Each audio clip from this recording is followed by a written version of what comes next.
Distributed generation creates both challenges and opportunities for players across the energy ecosystem. One of the biggest challenges is really understanding the full set of costs as well as benefits that distributed generation creates. From a cost perspective, more intermittent energy resources like solar and wind create the need for having greater reserve capacity and also understanding the localized needs, since those resources are not necessarily in the same place that demand is. So there are some costs in both planning for and managing the infrastructure necessary to support distributed generation. On the other hand, distributed generation can provide some opportunities.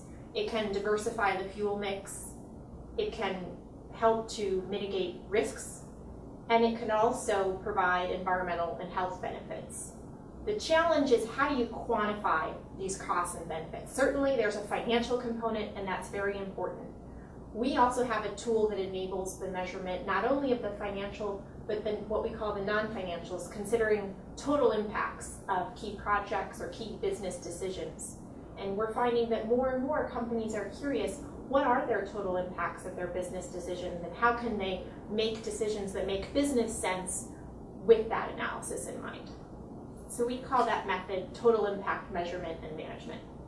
Energy efficiency continues to be a very exciting field. What I'm seeing is, especially for commercial and industrial energy users, a heightened level of sophistication around energy management. There is an appreciation for the opportunity to save money through energy efficiency activities, through participation in demand response markets and other methods.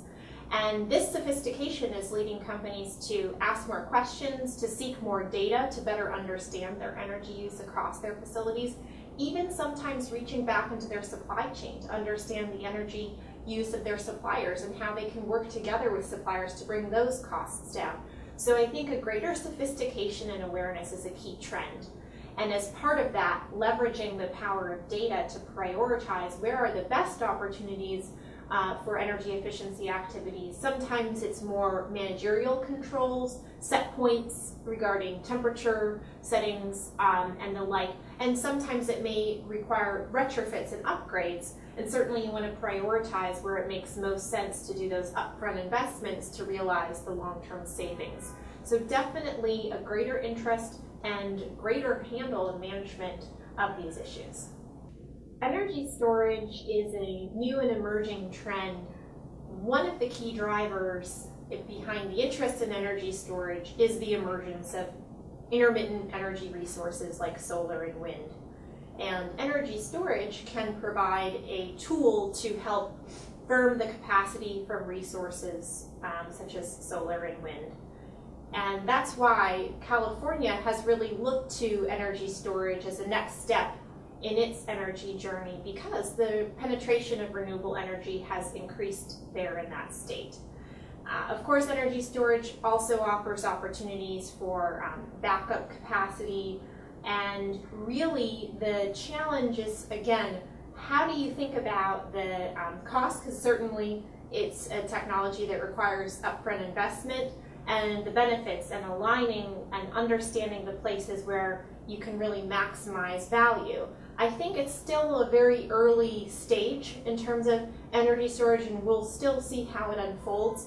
But over time, we'll see analysis both for grid scale storage as well as customer sited storage. And I do think that over time, there will be some places where it makes business sense.